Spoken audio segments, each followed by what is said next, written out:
राम राम मंडळी, कलम 302 विलॉग या आपल्या मराठी चॅनलमध्ये आपले स्वागत आहे.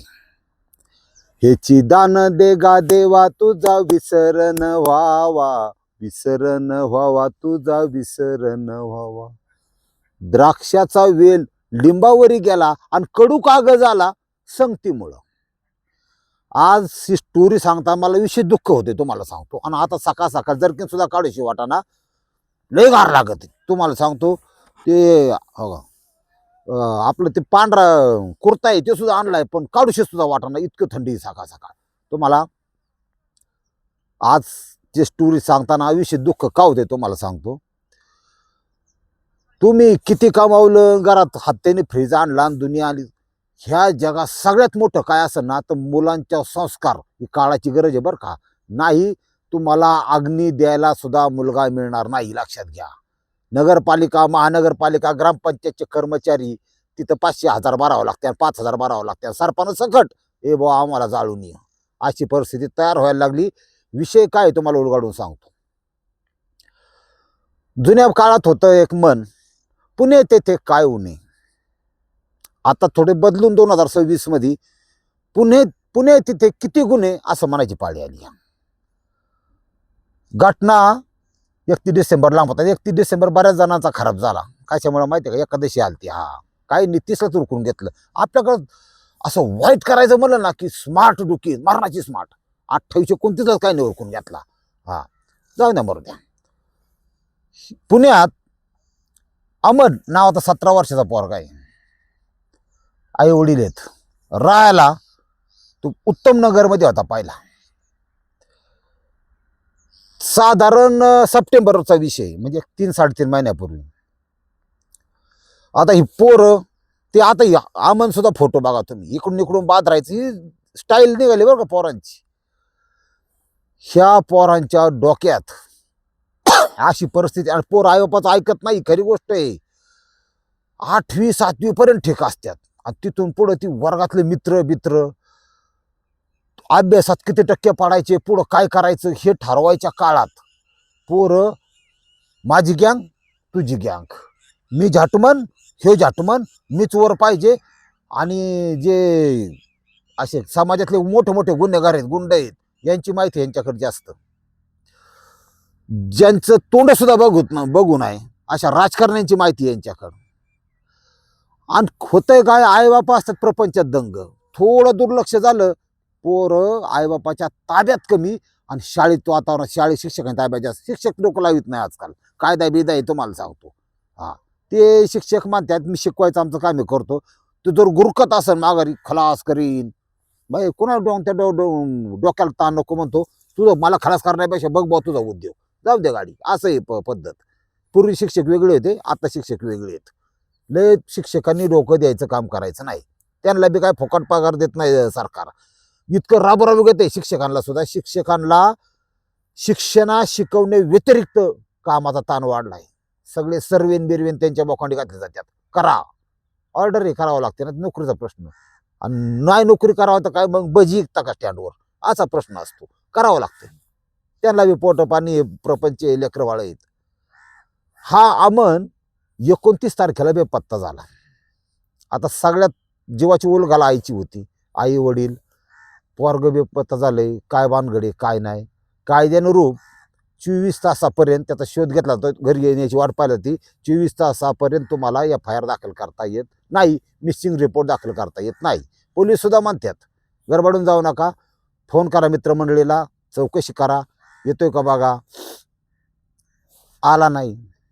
त्याचे जे मित्रमंडळ होतं त्यांनी, आईवडिलांनी सगळ्यांनी मिळून शोध करायला सुरुवात केली. त्यांना काय सापडला नाही. फोन स्विच ऑफ लागतोय. पुण्यातलं विश्रांतवाडी पोलीस स्टेशन या ठिकाणी गुन्हा रजिस्टर केला. त्यांनी मिसिंग तक्रार दिली, फोटो दिले. पोलीस लागले कामाला की कुठे गेला असेल पोरगा. आणि आजकाल पोलिसांना सुद्धा त्यांची विचार करण्याची क्षमता कैक पटीने वाढली आहे. कारण जसं गुन्हेगार होत्यात किंवा गुन्हेगार जसा त्याचं डोकं चालवतं की काय काय तो करू शकतो, तुम्ही डोक्यातही कल्पना आणू शकत नाही, असा सुद्धा गुन्हेगार करू शकतो. काय झालं असेल ही याची परिपूर्ण कल्पना पोलिसांना असते. त्यामुळे पोलिसांनी त्यांचे डोळे, नाक, कान सगळं उघडं ठेवून तपासाला सुरुवात केली की काय होऊ शकतं काय नाही होऊ शकत. पहिल्याला रेंजमध्ये आणि ते सदर व्यक्तीची पार्श्वभूमी काय पाठीमागच्या काळात ही सुद्धा तपासली जाते. त्या पोलिसांना विश्रांतवाडी पोलिसांना एक गोष्ट कळली की अमन ही नावाची जी व्यक्ती मिसिंग आहे, बेपत्ता आहे. सप्टेंबरमध्ये एक घटना घडली होती. अमननी आणि त्याचा भाऊ ह्या दोघांनी मिळून एक जण वार केले होते कोयतेनी. सोपं नाही बघा आता. आणि ही घटना त्या अमनच्या आई वडिलांच्याच आवडली नाही, कारण आपला मुलगा शाळेचा शिक्षक व्हावा, इंजिनियर व्हावा, डॉक्टर व्हावा, काय नाही केलं, रिक्षा घेऊन चालवा त्यांनी 500 कमावत रोजचे. पण तो गुन्हेगार व्हावा असं कुठल्याही आई वडिलांना वाटत नाही. पण आता पिक्चर सुद्धा बघा, ते धुरंधर निघाले आता, गुन्हेगारीला चालना देणारे रक्तरंजी चित्रपट. पोरग तवाच वेगळ्या सुरुवात होती जेव्हा ते लहानपणी ते साऊथचे पिक्चर आहे का, ते लुंगीवाली ती हेन होन कॅरेन आरेन मारडा लोगान हे असले त्याच्या मेन फिडवायला लागतं ना, त्याचं रक्त वार करणे मारणे शिववृत्ती वाढीला लागते. याला जापा, सुरुवात तिथून करा.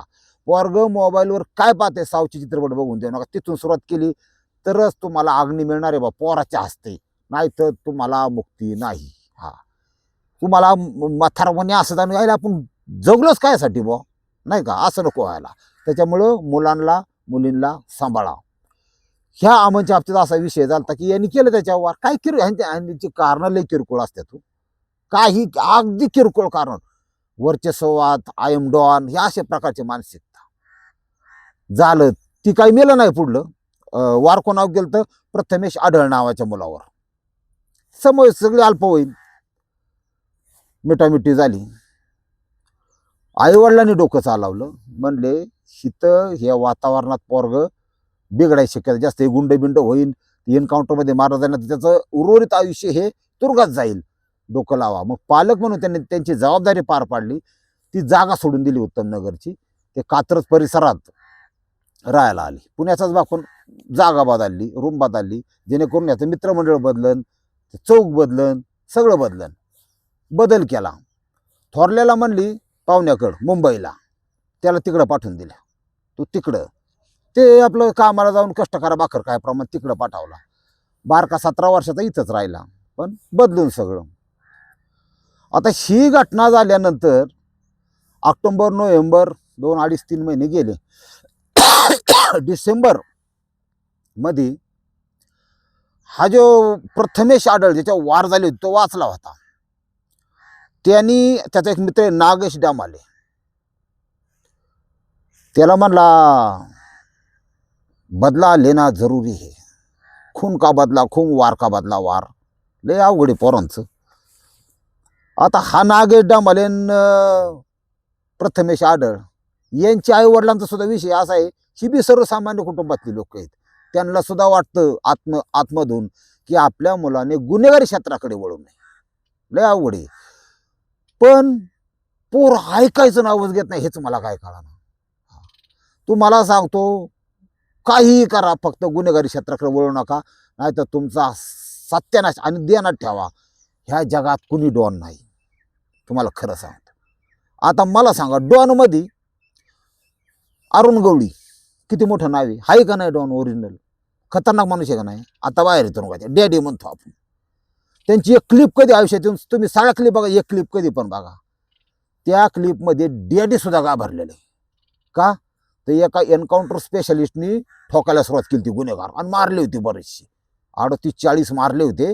आणि डॅडी सुद्धा त्या क्लिपमध्ये दिसतंय असं, मेरा कुछ भी एविडेंस नहीं है, मेरा ऑर्डर निकला ऐसा लगता है, असं तसं. डॉन सुद्धा घाबरतो. चांगले चांगले डॉन, तो मला सांगतो, आता जुना काळ माहीत नसेल, ज्यावेळेस 85 नंतर गँगवॉर चालायचं मुंबईत, रोज दिवसा डवळ्या मर्डर व्हायचे. अगदी पार मायाडोळची हिस्ट्री पिक्चरमध्ये नाही, ओरिजिनल फार वेगळी. मी गुन्हेगारी क्षेत्रावर लय स्टडी केलेला माणूस आहे. चांगले चांगले गुन्हेगार जेव्हा मृत्यू डायरेक्ट समोर येतो, घेरला जातो, नंग्या तलवारी निघतात की आता मारणारे, त्यावेळेस अक्षरशः हात पाय जोडून भीक मागतो, थरकाप सुटतो. का जिवंतपण एखाद्याला तोडणं ही कल्पना नुसतं आपण वाचतो मारलं तोडलं इतकी सोपी गोष्ट नाही ही, तुम्हाला सांगतो. आता माझा एक अनुभव सांगतो. आपलं बगलामुखीला गेलो होतो. संबंधित व्यक्ती एक आली, बुकिंग केलं, हे केलं, हवन केलं. हवन झाल्यानंतर म्हणलं म्हणलं समाधान वाटलं का, थोडं बरं वाटतं का. मग त्याचे जे पालक होते ते आले. ते म्हणले हां एक मर्डरमध्ये केला म्हणले यांनी. मर्डर करणारा माणूस म्हणल्यावर मी बेलो नाही, पण थोडा घाबरलो तुम्हाला खरं सांगतो. ती मग विचार पाय बिया पडला माझ्या. मामा म्हणला मी क्षेत्र सोडून दिलं, मला बरं वाटलं. ए बाबा म्हणलं मी मायापासून काय प्रॉब्लेम नाही तुला, आपण मर्डर बिर्डर फार घाबरणार माणूस आहे. हा माझं सांगतो मी असं, पण खरं सांगतो तुम्हाला. हा पण ते न्याळून बघितलं त्याला, बाबा मर्डर करणारा माणूस कसा असतो नाही का, हे असं आहे.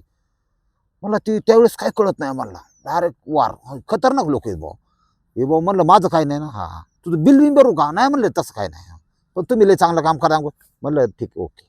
असा कार्यक्रम आहे भाऊ. ह्या लाईफमध्ये कोण काय असं कुठं कसं भेटून सांगता येत नाही. आपण असं हादारच होतो भाऊ. पण आता ते बेलवर बाहेर आहे, कोर्टात केस चालू आहे, पण न्यायालयाने जामीन मंजूर केलेला आहे. आणि त्याला म्हणलं क्षेत्र बदल, राहतोय जागा बदल, काय तुला कोणाला दोखावत असला तर नवीन शहरात जा, व्यवसाय कर, काही व्यवसाय कर. हा आणि अध्यात्माची कनेक्ट, देवीची कनेक्ट तुझा काय होणार नाही. आता काय म्हणायच्या पुढं लय अवघड. ह्या सुद्धा घटनेत ह्या प्रथमेश आढळणे म्हणला याला मारायचं, कुणाला अमनला. मग डोकं काय लावलं त्यांनी, नागेश डमाले त्याचा जोडीदार होता. त्या नागेश डमालेची एक मैत्रीण होती. म्हणले ही करा, फोन कर, फ्रेंड रिक्वेस्ट पाठव, फोटो पाठव, अमकं तमकं. आता अमन 17 वर्षाचा, बुद्धी कमी, तो बाळला उत्तर दिलं. चॅटिंग चालू झालं, जेवला का खाल्ला का, हे तुम्हाला माहिती आहे कसं असं चॅटिंग. हा फोनमुळे कार्यक्रम झालाय लोकांचा. झालं केलं चालू मग त्याने. मग 29 तारखेला यांचं फुल प्लॅनिंग झालं की आता ह्या दिवशी मारायचा आणि 31 डिसेंबर साजरा करायचा आपल्याला. हा मग तिला म्हणले बोलणं चॅटिंग भरपूर झालं. त्याला कात्रजच्या गाठ तिथं बोलव मोटरसायकलवर. म्हणजे आता भेटायचंय मला तुला, आपण देवाला जाऊन दर्शन पण करू आणि तू भेटशील का. मला ऑल टाईम तयार ह्यो अमन म्हणला. मोटरसायकल चालू केली. अशा गोष्टी पोर आईबापाला सांगत नाही, ही दुःखाची गोष्ट आहे तुम्हाला सांग. बाप समजा रागीट असतो, बाहेर असतो, पण आईला सांगा ना. आईला वाटतं की लेकराचं वाईट व्हावं. आईला तुम्ही सगळ्या गोष्टी, मुलगा असो मुलगी असो, आईला सगळ्या गोष्टी शेअर करा. तिचं अख्खं लक्ष कुटुंबावर असतं आणि तिच्या कुटुंबासाठी जगत. फक्त ती तोंडाने बोलू शकत नाही, तिची माया ओळखा. आईला सांगायला पाहिजे, सांगितलं नाही. पोरगं गाडी चालू केली, गेलं निघून गेलं. तर त्या कात्रजचा जो घाट चालू व्हायच्या आधी त्या स्टॉपवर नेहमी ठरलेल्या ठिकाणी ती पोरगी उभी होती एकटीच. मग त्यांनी लगेच पोरगी मागं टाकली गाडीवर, टार. तुम्हाला माहिती ना असं वाकडं तिकडं. हा आणि ती काय पोरगी म्हणजे असं नसतं किंवा डोक्यावर पदर घेऊन नऊवारी घालून बसले. ती पॅन्टी फिंटीचा कार्यक्रम असतो सध्या. हा लय बेकार कार्यक्रम. नशीब काही तर फार बेंब्या उघड्या सोडतात, पोट सुद्धा उघडी आहेत पोरींची. मी मुंबईला गेलतो ना तेव्हा बघितलं, म्हणलं काय ड्रेसेस भाई, अवघड आहे भाऊ. हे असलं जर गावात त्या चौकात जर आलं ना, आपल्या पेठेला, आपल्या मारुतीच्या मंदिरापाशी, गावात आपल्या चव्हाट्यात लोक दाड खाय बसले एकमेकाला गावाकडची. ती शहरातलं अवघडच कार्यक्रम भाऊ. गेले म्हणजे असं लाज नसल्यावर तुम्हाला खरं सांगतो. गेले ती घेऊन, गेले कुठं, त्याच रोडला, सातारा रोड येतो ते हायवे मेन, त्या रोडला खेडशिवापूर म्हणून. त्या खेडशिवापूरमध्ये 1-2 किलोमीटर आतमध्ये डोंगर, एक महादेवाचं मंदिर आहे, फेमस आहे. त्या दर्शनाला म्हणून त्या ठिकाणी जसं सावं साईडला निघत तसे दबा धरून बसलेले गाडीत आलेले हे 4 जण, 2 अल्पवयीन तरुण आहे त्याच्यामध्ये, आणि प्रथमेश आढळ पण आहे, नागेश डामाले पण आहे. आज बदला घ्यायचा ना. मग ती पोरगी दर्शन करून बाहेर निघाले. थोडे असे या कांठी त्यांना दिसले की त्यांनी गाडी अडवून थांबवले बा. आता 4-5 जणांवर एकटे त्या ह्याचं काय चालणार आहे, अमनचं काय नाही. पोरगी म्हणली तुझा रोल इथपर्यंत होता, तू शांत राहता. उचलला तिथून असं अज्ञात ठिकाणी, म्हणजे लगेच डिस्टर्ब करणार नाही कोण, किंवा आपलं काय करू दिसणार नाही अशा डोंगरावर, त्या निर्जन ठिकाणी म्हणतात त्याला घेऊन गेली. मग जो 17-18ची पोरं जे क्रूरपणा असतो का त्यांना असं काही वाटत नाही बरं का. ती जस काय असं ऑलिम्पिकमध्ये भारताकडून मेडल जिंकून आलोय अशा आविर्भावात बेड्या बिड्या घालून स्टाईलमध्ये कोर्टात चालतात राव पोलीस साईडनी. ही किती नामुष्कीची आपल्या आईवडिलांच्या दृष्टीने बाब आहे की, पण पोरांना काय नसतो आजकालच्या. त्या अमनला गिरून सर्जिकल ब्लेड हा एक प्रकार वेगळा आहे. म्हणजे आपलं दाढी करायचं ब्लेड पाणी ना ती वेगळं, तुम्हाला लईच काढून सांगाल. सर्जिकल म्हणजे त्या ब्लेड पाण्यापेक्षा 4 पट धार जास्त असती. असं ऑपरेशन करायचं ब्लेड असतं. ऑपरेशन करायचं समजा काहीतरी करायचं ऑपरेशन, पोट फाडायचं म्हणल्यावर नुसतं आल्हाद का आपल्याला सुद्धा कळत नाही इतकी धार असते त्याला. त्या सर्जिकल ब्लेडनी वार केल्यात, कोयत्यानी वार केल्यात, डोक्यात दगड घातलाय, मारहाण केली. अशा 3-4 प्रकारे टॉर्चर करून त्या अमनची त्यांनी हत्या केली. तो निश्चित पडलेला देह आय एम डॉन शांत झाला. हे डॉन मारणारे डॉन. त्या शासनाच्या चाऱ्या खात्यात बघा, पाणी अडवा पाणी जिरवा मोहीम नाही का, ते भ्रष्टाचार वगैरे होतो मस्तपैकी. किती लेबरला द्यायचं, किती दाखवायचं, किती काचवायचं, किती मंत्र्याला द्यायचं, ते चालू असतं. तिचं आपल्याला सवय लावून घेतली आता. हा, आणि आपण तरी काय कमी आहेत का मतदार म्हणून. हा, आपल्या बोकांडी बसा हे लागतातच. आपली मानसिकता तशी बनवून दिली. खर्च केला, नळ्या तोडल्या आणि दारूला पैसे दिले, पार्टीला पैसे दिले, 1000-2000 दिले की आपण विकलंच आपलं का. अंधेरा कायम राहील, चालू द्या. त्या चाऱ्या खाल्ल्या, त्या चाऱ्यात ऑलरेडी ती 1 फूट खाल्ली, 1-1.5 फूट. त्याच्यात थोडं उकारल्याने केलं असं, ती बॉडी त्याच्यात टाकलं झाकून. ती मटेरियल तेच असतं डोंगरावर निर्जन.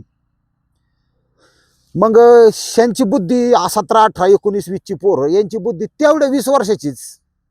ते म्हणले आता हे परफेक्ट मर्डर करू आपण, कळलाच नाही पाहिजे सापाला, असं होत नाही, ध्यानात ठेवा.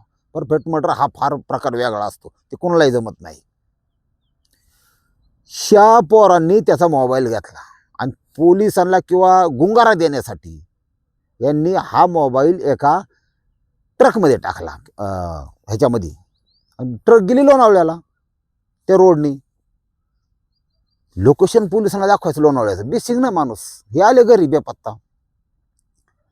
म्हणले ती सोडून प्रकरण शांत होईपर्यंत आपल्याला ही 2 जण म्हणले आपल्याला सेफ राहिलं पाहिजे, सुरक्षित राहिलं पाहिजे. मग काय करायचं, चला बेळगावला. कर्नाटकमध्ये बेळगाव. अहो कर्नाटक आणि बेळगाव का घेऊन बसला तुम्ही, अख्खा भारत देश सोडून दिला तरी पोलीस आत पोचतात. ही आता तंत्रज्ञान तसं आहे आता. हा एवढं सोपं नाही.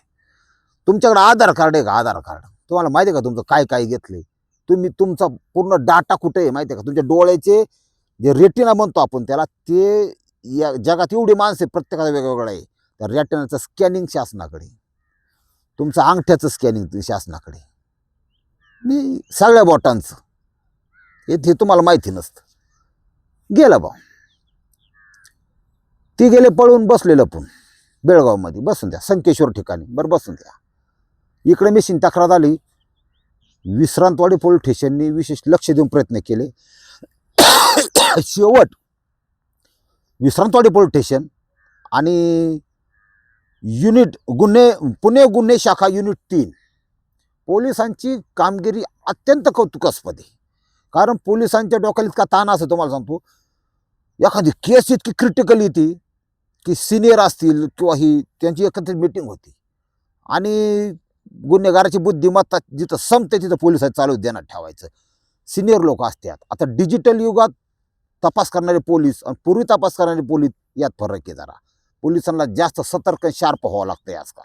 पोलीस बनणं इतकं सोपं नाही. तुम्हाला पोलीस कळतं फक्त दमदाटी देण्यापुरता, पैसे खाण्यापुरता आणि बेकार भाव आमकं तमकं. पण त्याची दुसरी बाजू बघा, पोलिसाला मेंटली इतकं त्रास असतो, त्याच्यामुळे पोलिसांचा BP आणि शुगर ही त्यांना 40 नंतर लगेच होते. ध्यानात ठेवा, प्रेशर खाली येतं. त्यांच्यासुद्धा लय समस्या आहेत, पण ते बोलू शकत नाही कारण ते ऑर्डरचा भाग असतो एक. नोकरी करणं इतकं सोपं नाही, त्यांचे पण दुःख आहेत. आता ह्या घटनेमध्ये हे युनिट 3 ही म्हणजे अत्याधुनिक तपास करणारं पथक, संपूर्ण टेक्नॉलॉजी कामाला. याला लोणावळ्याला गेला, तिकडे त्यांनी परिसरात शोध घेतली, इकडं काय जोडाना भाऊ, काय जोडाना. मग सर्वात पुरातन जे हे तंत्रज्ञान किंवा एक पोलीस कॉप कसा असावा, किंवा एक पोलीस इन्स्पेक्टर म्हणतो, की एक PI म्हणतो, याचे काही नॉब्स, याचे काही धोरणं ठरलेली आहेत. मला बोलून द्या आता. पहिली गोष्ट त्या पोलीस अधिकाऱ्याने कसं वागलं पाहिजे मी सांगतो तुम्हाला, कारण कसा त्याचा रेशो 1 नंबर पोलीस अधिकारी होणार तो. त्यांनी काय केलं पाहिजे, ज्या ठिकाणी चार्ज आहे, ज्या ठिकाणी त्यांना सगळं माहिती आहे की आपला इलाका कुठपर्यंत आहे. ह्या इलाक्यामध्ये गाव असतील, शहर असतील, ज्या पोलीस PIचं पोलीस अधिकाऱ्याचं खबऱ्यांचं नेटवर्क जितकं स्ट्रॉंग, तितका कुठला बी गुन्हा होता त्या पोलीस अधिकाऱ्याच्या पोलीस स्टेशनच्या हद्दीत कोणी सुटू शकत नाही. तुम्हाला सांगतो, जितकं नेटवर्क ओके तेवढा कार्यक्रम ओके. खबऱ्यांनी शेवट युनिट 3 डोकं लावलं, खबऱ्यांचं नेटवर्क पांगावलं. असतात ते काही सोर्सेस, सगळं सांगायला नको तुम्हाला, आता त्याचा आधार घेऊन काही मर्डर करायला बसल्यात लोक. तुमचा भरोसाच नाही मला. आता तिथं काय झालंय, खबऱ्याच्या नेटवर्क तो एरिया काही संशयित असतात, त्याच्यावर संशय असतो. पण त्या घरातले बरं तिथं काय नसतं विषय, सगळ्यांच्यावर संशय असतो. कारण एखाद्या गुन्ह्याची उकल करणं पोलिसांच्या दृष्टीने महत्त्वाचं असतं. त्यांनी काय केलं, ही केस क्रॅक झाली पाहिजे, नेटवर्क क्लिअर रिपोर्ट आला. रिपोर्ट कुठून येऊ शकतो, बाटल्या गोळा करणारा माणसं, दाढी वाढलेली, 1-2 महिने कपडे नाही, काय नाही असं. आपण म्हणतो बाबा चहा प्यायचा का, 5-10चा चहा देतो त्याला, बिस्किट देतो पार्ले. अशा व्यक्ती सुद्धा नेटवर्कचा भाग असू शकतो, लक्षात घ्या. हा, ही ऑर्डिन मर्सडीतून काचा सुद्धा खाली नाही, कॉफी आत्मा होत्या, त्यांचं इथं काम नाही. त्यांनी त्यांच्या दुनियेत मस्त जागावं आणि लोकांच्यापेक्षा 10 वर्ष कमी मारावं. त्याबद्दल आपलं काय वाद नाही. हा, का कोण आठव लय मोठ्या, मला लय राग येतो बाबा, ती मारतात वगैरे मला, म्हणजे थोडं त्यांचं शोषण करतात, असा भाग असतो. नेटवर्क क्लिअर रिपोर्ट, क्लिअर एकदम नेटवर्क खबऱ्यामार्फत. साहेब अशाची शंका आहे की एक वाद झालता सप्टेंबरमध्ये, वार झालते, मिटामिटी झालती. प्रथमेश आढळ आणि नागेश डामाले त्याची 2 अल्पवयीन यांनी कार्यक्रम राबवलाय, असाच या ठिकाणी मारलंय. एका मुलीचा पण आसरा घेतलाय बोलवण्यासाठी आणि हे दोघं गेल्यात. एवढं डिटेल्स बाध्य म्हणलं पोलीस यंत्रणा नाद खोळा. तुम्हाला सांगतो, टीम तयार असतात, गाड्या तयार असतात, दुसऱ्या राज्यातल्या पोलिसांच्या सुद्धा असं संबंध असतात की आरोपी पळून जाईल, पकडा, ते अटक करून ठेवू शकतात. सगळं कायद्याचा भाग घ्या.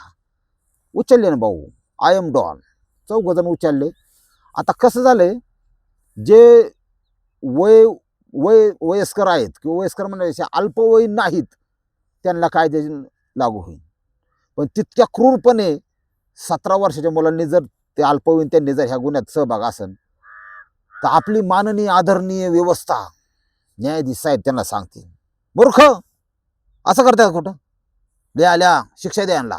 ते मी शिक्षा देतो, निबंधल्या त्यांना निबंध लिहायला लावतो. ते आता सुद्धा अटक केल्यानंतर पोलीस स्टेशनमध्ये नाहीत, कारागृहात नाहीत, ते कुठे आहेत, बाल सुधारगृहात. काय त्याचा भाग येतो ते, म्हणजे याच्यात सुद्धा थोडे बदल व्हायला हवे. आणि जे वय वाढले ते थोडं कमी करा.